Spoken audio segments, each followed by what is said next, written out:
A chuva caía forte naquela noite de inverno, quando Dona Márcia, uma senhora de 68 anos, se viu literalmente sendo empurrada para fora da própria casa. Seus dois filhos, Carlos e Patrícia, estavam determinados a tirá-la dali, e nada do que ela dissesse parecia importar. As lágrimas se misturavam com a água da chuva, enquanto ela implorava para que a deixassem entrar, pelo menos até a tempestade passar. Mas a porta se fechou com força na sua cara, e ela ouviu a tranca sendo girada do lado de dentro. Dona Márcia ficou ali parada por alguns minutos, sem conseguir processar o que estava acontecendo. Como seus próprios filhos, que ela criara com tanto sacrifício, poderiam fazer aquilo com ela? A casa onde estava sendo expulsa era a mesma que ela comprara com o suor do próprio rosto, trabalhando dupla jornada durante anos. Era ali que ela acolhera seus filhos nos momentos difíceis, onde celebraram aniversários, natais, onde construíram memórias que agora pareciam completamente apagadas. A história que levou a esse momento chocante começara meses antes, quando Dona Márcia cometera o que seus filhos consideravam um erro imperdoável. Viúva há 5 anos, ela conhecera seu Joaquim, um senhor humilde e gentil que frequentava a mesma igreja que ela. Eles desenvolveram uma amizade que gradualmente se transformou em algo mais profundo. Pela primeira vez desde a morte do marido, Dona Márcia voltara a sorrir genuinamente. Quando anunciou aos filhos que estava namorando novamente, a reação foi explosiva. Carlos e Patrícia ficaram furiosos, acusando-a de desonrar a memória do pai, de estar sendo manipulada por um aproveitador e, pior ainda, de colocar em risco a herança deles. Tentaram de todas as formas convencê-la a terminar o relacionamento, mas Dona Márcia, pela primeira vez em décadas, decidiu priorizar sua própria felicidade. A situação escalou rapidamente. Carlos e Patrícia começaram a visitá-la cada vez menos e, quando vinham, era apenas para discutir sobre seu Joaquim. Eles investigaram a vida dele minuciosamente, procurando qualquer evidência de que fosse um golpista interessado no dinheiro da mãe. Não encontraram nada porque não havia nada para encontrar, mas isso não diminuiu suas suspeitas. O que Dona Márcia não sabia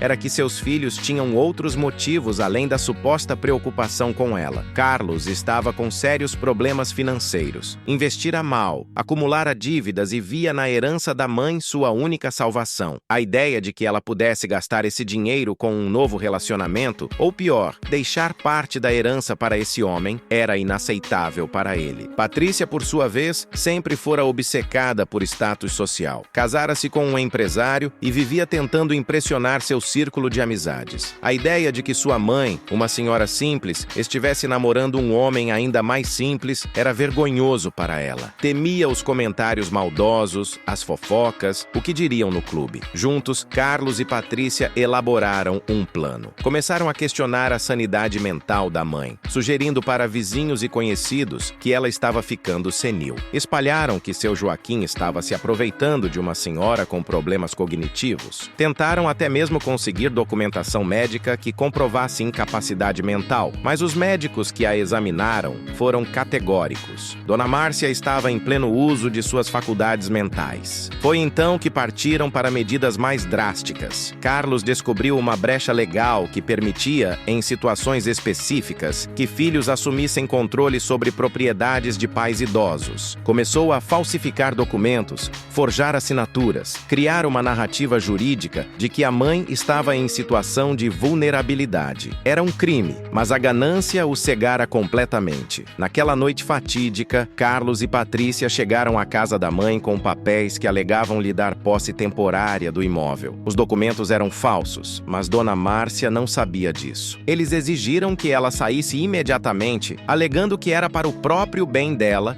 que providenciariam um lugar adequado para uma pessoa na sua condição. Dona Márcia tentou argumentar, mostrar que estava perfeitamente bem, que aquilo era absurdo, mas quanto mais ela protestava, mais agressivos eles ficavam. Carlos gritou que ela estava sendo egoísta, que sempre pensara apenas nela mesma, que não se importava com o futuro dos filhos. Patrícia chorou lágrimas falsas, dizendo que estavam fazendo aquilo por amor, por preocupação. Quando Dona Márcia se recusou a sair voluntariamente, eles literalmente a empurraram para fora. Ela mal teve tempo de pegar uma bolsa com alguns pertences. A chuva estava torrencial e ela não tinha para onde ir. Seu Joaquim morava do outro lado da cidade e ela não tinha dinheiro para um táxi. Seu celular estava dentro da casa, junto com tudo que possuía. Ali, parada sob a chuva, Dona Márcia sentiu algo quebrar dentro dela. Não era apenas o choque da traição, mas a profunda dor de perceber que os seres que ela mais amara no mundo, pelos quais sacrificara tudo, eram capazes de tamanha crueldade. Pensou em todas as noites que passara acordada, cuidando deles quando eram bebês, em todas as refeições que deixara de fazer para que eles pudessem comer, em todos os sonhos que abandonara para realizar os sonhos deles. Vizinhos observavam pelas janelas, horrorizados, mas ninguém intervinha. Alguns tiraram seus celulares e começaram a filmar. As imagens de uma senhora idosa sendo expulsa de casa sob a chuva logo viralizariam nas redes sociais, mas naquele momento, Dona Márcia estava completamente sozinha. Encharcada e tremendo de frio, Dona Márcia começou a caminhar sem rumo definido. Suas pernas doíam, sua pressão arterial certamente estava alterada, mas ela continuava andando como se estivesse em transe. Passou pela padaria onde comprava pão toda manhã, pelo mercadinho do seu José, pela praça onde levava os netos para brincar quando ainda a visitavam. Foi quando a fraqueza a venceu. Dona Márcia sentiu as pernas bambearem e desabou no chão perto de um abrigo de ônibus. A consciência começou a escorregar. A chuva parecia estar ficando mais distante. Os sons da cidade se tornavam abafados. Ela pensou que talvez fosse morrer ali, sozinha, abandonada pelos próprios filhos. E por um breve momento, achou que talvez fosse até melhor assim, mas o destino tinha outros planos. Um carro parou abruptamente ao lado do abrigo. De dentro saiu correndo uma jovem que Dona Márcia vagamente reconheceu. Era Amanda, uma garota que morava algumas casas adiante, a quem ela ajudara anos atrás quando a família passava dificuldades. Dona Márcia comprara material escolar para ela, pagara algumas consultas médicas, sempre discretamente, sem esperar reconhecimento. Amanda não hesitou um segundo. Pegou Dona Márcia nos braços com a ajuda do namorado que dirigia o carro e a colocou no banco de trás. Estava consciente, mas muito fraca. Amanda ligou imediatamente para seu Joaquim, cujo número ela conhecia porque os via juntos na igreja. Explicou rapidamente a situação e seguiu direto para o hospital. No hospital, Dona Márcia foi atendida às pressas. Estava com hipotermia, pressão arterial perigosamente alta e sinais de trauma emocional severo. Os médicos estabilizaram seu quadro, mas ficaram chocados quando souberam como ela havia aparecido naquele estado. Amanda contou tudo o que sabia, e a história rapidamente se espalhou entre funcionários do hospital. Seu Joaquim chegou ao hospital desesperado. Ao ver Dona Márcia naquela cama, conectada a aparelhos, ele desabou em lágrimas. Segurou a mão dela e prometeu que nunca mais permitiria que alguém a machucasse assim. Amanda ficou ali com eles, sentindo-se grata por ter estado no lugar certo na hora certa. Enquanto isso, os vídeos da expulsão de Dona Márcia estavam se espalhando viralmente pelas redes sociais. A revolta coletiva foi instantânea. Milhares de pessoas compartilhavam as imagens, comentando sobre a ingratidão dos filhos, o desrespeito aos idosos, a crueldade inexplicável. Em poucas horas, Carlos e Patrícia foram identificados e suas informações pessoais começaram a circular online. A pressão pública foi imensa. Jornalistas foram até a casa, vizinhos deram entrevistas contando outros detalhes, colegas de trabalho de Carlos e Patrícia começaram a se afastar deles. O empresário marido de Patrícia, preocupado com a reputação, ameaçou divórcio se ela não resolvesse a situação imediatamente. Carlos perdeu clientes importantes que não queriam associação com alguém capaz de tamanha crueldade. Mas o pior ainda estava por vir para os dois. Um advogado especializado em direito dos idosos, que vira os vídeos, decidiu oferecer seus serviços gratuitamente para Dona Márcia. Ele investigou os documentos que Carlos apresentara e rapidamente descobriu as falsificações. Não eram apenas documentos inválidos, eram crimes graves: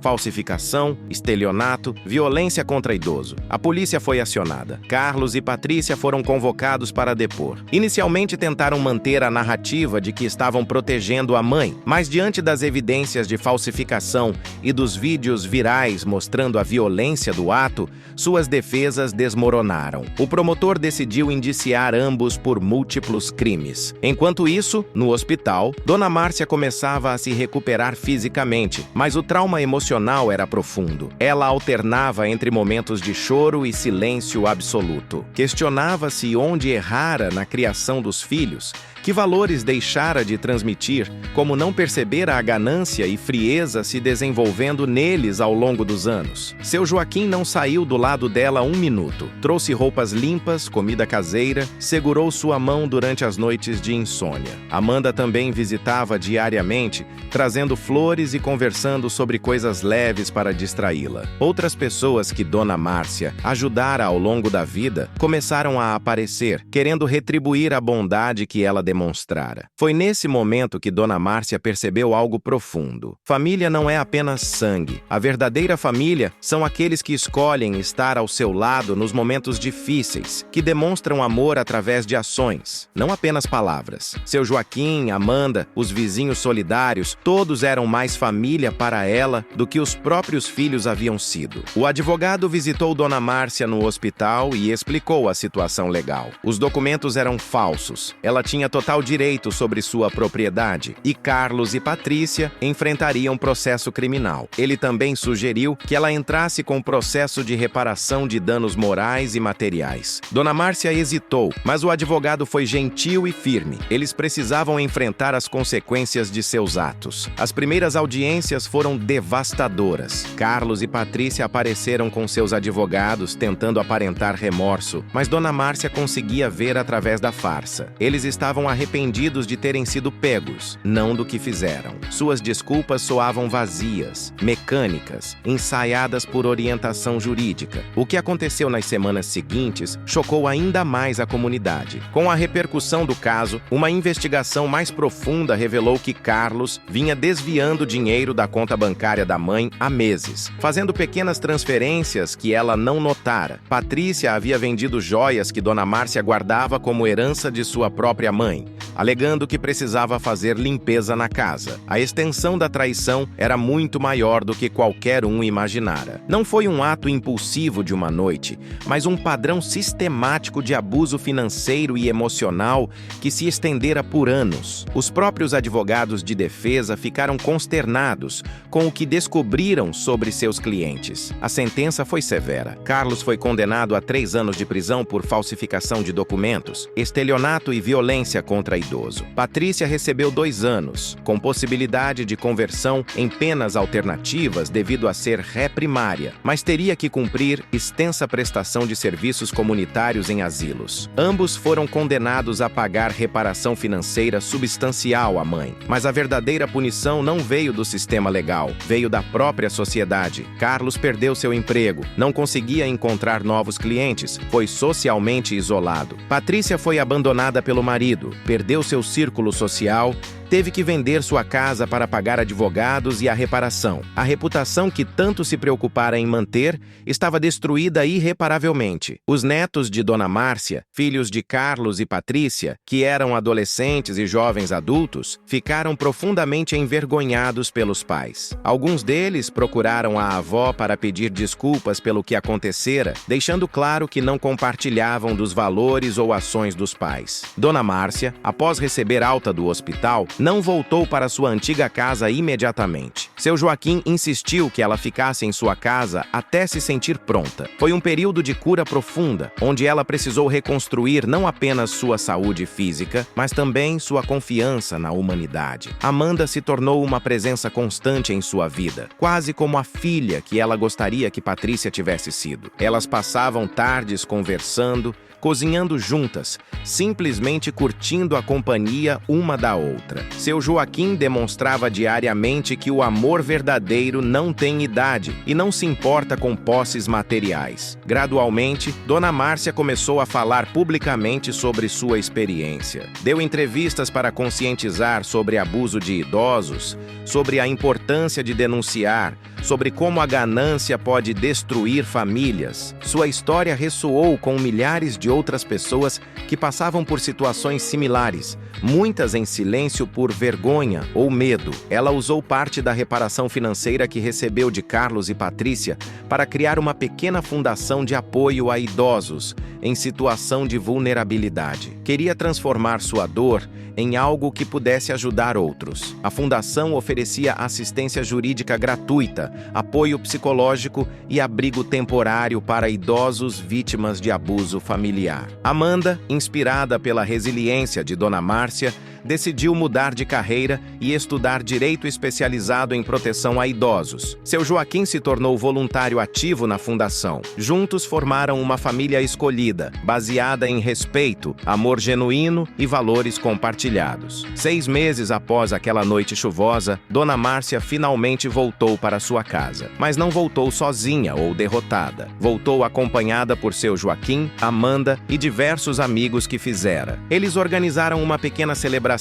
reimaginando aquele espaço não como lugar de trauma, mas como lar de recomeços. Ela refez a decoração, pintou paredes, trouxe plantas novas. Cada cômodo que antes carregava memórias dolorosas foi transformado. O quarto que era de Carlos virou biblioteca. O de Patrícia se tornou ateliê de artesanato, onde Dona Márcia descobriu um talento que não sabia possuir. A casa respirava vida novamente. Carlos e Patrícia tentaram contato algumas vezes, mas Dona Márcia não estava pronta. Talvez nunca estivesse. Ela não desejava vingança nem se deleitava com a queda deles, mas também não conseguia simplesmente perdoar e esquecer. Precisava proteger sua própria paz mental. E isso significava manter distância. Os netos, porém, foram recebidos de braços abertos. Dona Márcia separou as ações dos pais das pessoas que os filhos eram. Alguns deles haviam sido profundamente marcados por testemunhar a ganância e crueldade dos pais. E isso os tornara mais empáticos, mais conscientes. Eles queriam manter vínculo com a avó independentemente da ruptura familiar. 1 ano depois, Dona Márcia e seu Joaquim se casaram em cerimônia simples, mas emocionante. Amanda foi madrinha. A igreja estava cheia de pessoas cujas vidas Dona Márcia tocara ao longo dos anos. Não havia luxo excessivo ou ostentação,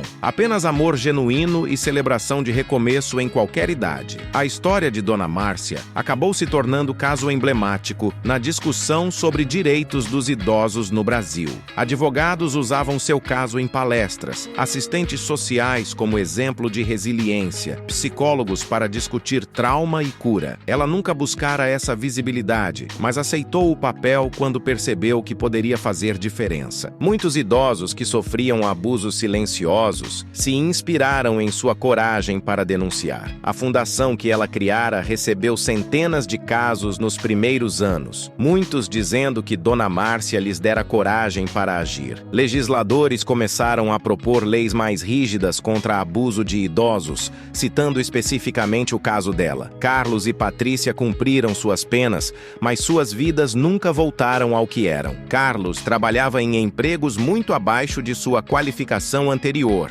vivendo modestamente. Patrícia se mudara para outra cidade, tentando reconstruir vida longe do escândalo. Ambos carregavam o peso de suas escolhas. Houve rumores de que tentaram reconciliação com a mãe através de intermediários, mas Dona Márcia mantinha sua posição. Não por crueldade, mas por autopreservação. Ela construíra nova vida, encontrara paz, e não estava disposta a arriscar isso. Talvez no futuro houvesse espaço para alguma forma de perdão, mas precisaria ser genuíno, não motivado por conveniência. A verdadeira redenção da história não veio de Carlos e Patrícia reconhecendo seus erros, mas de Dona Márcia redescobrindo sua própria força. Ela percebeu que dedicara tanto de sua vida ao papel de mãe que esquecera de ser pessoa integral. Agora, finalmente, vivia para si mesma também. Seu Joaquim se revelou exatamente o que sempre parecera: homem íntegro, gentil e verdadeiramente apaixonado. Juntos eles viajaram para lugares que Dona Márcia sempre sonhara conhecer, mas nunca tivera coragem. Foram à praia, às montanhas, conheceram cidades históricas. Cada viagem era a celebração de liberdade conquistada tardiamente. A saúde de Dona Márcia, surpreendentemente, melhorou. Os médicos comentavam que a felicidade genuína que ela agora experimentava tinha efeito mensurável em seus indicadores de saúde. A pressão arterial estabilizou, as dores crônicas diminuíram,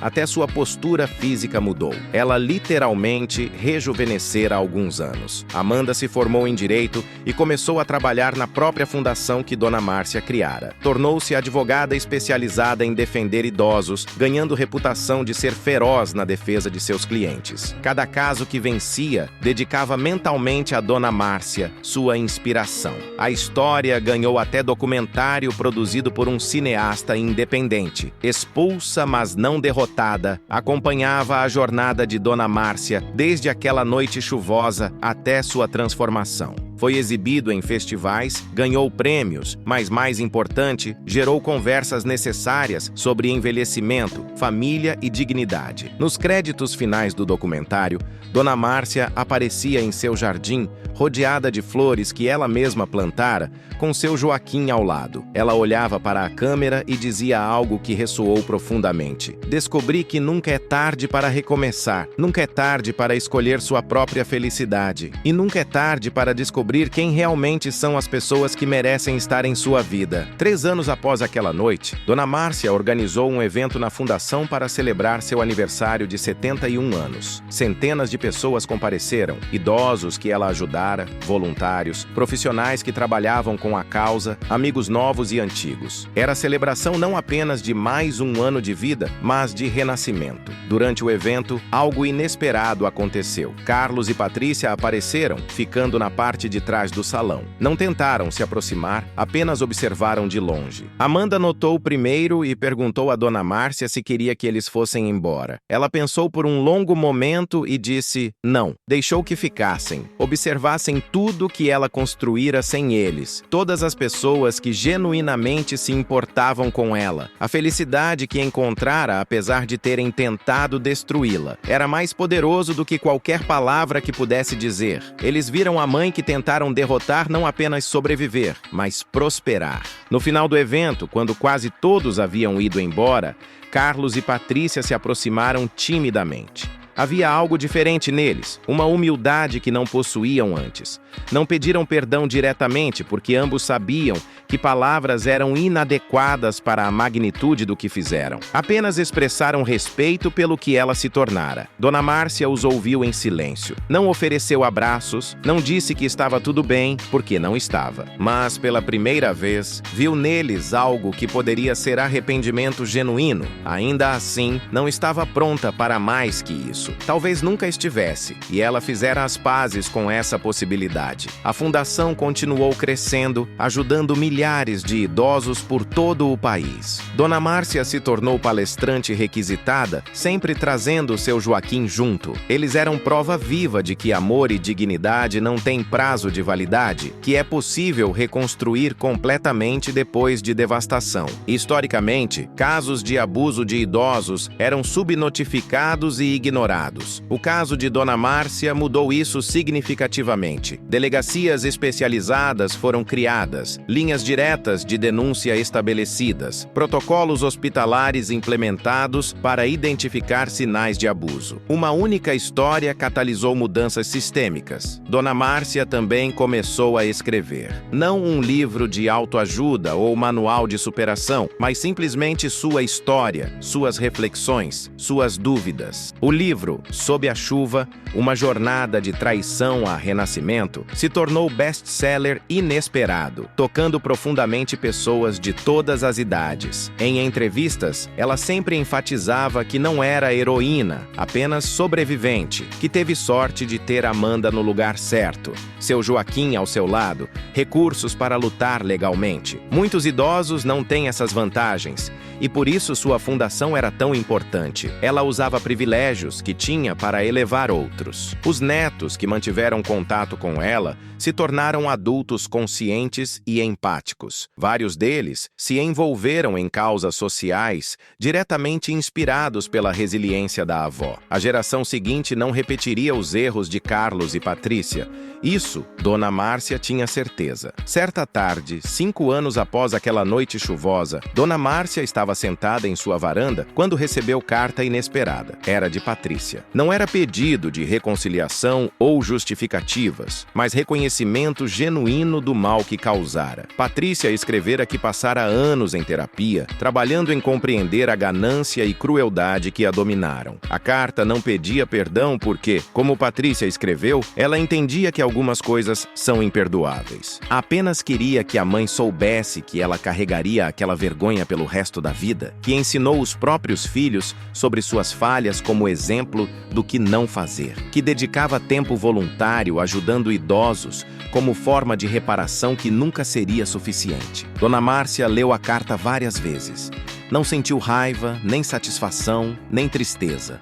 Sentiu algo como fechamento. Não significava que reconciliariam ou que sua relação voltaria a existir, mas significava que Patrícia finalmente entendera a gravidade de suas ações. Isso era algo. Ela guardou a carta em uma gaveta e não respondeu. Talvez algum dia respondesse, talvez não. Estava bem com ambas possibilidades. Aprendera que cura não requer confronto ou reconciliação, apenas paz interior. E ela finalmente alcançara essa paz. Seu Joaquim apareceu na varanda com 2 xícaras de chá. Sentaram-se juntos, observando o pôr do sol. Não precisavam de palavras. A companhia era suficiente. Esse era o tipo de relacionamento que ela merecia desde sempre, baseado em respeito mútuo, gentileza e amor genuíno. Hoje, aos 74 anos, Dona Márcia vive vida plena e significativa. A fundação que criou atende milhares de idosos anualmente. Ela se casou com seu Joaquim, tem relação profunda com Amanda,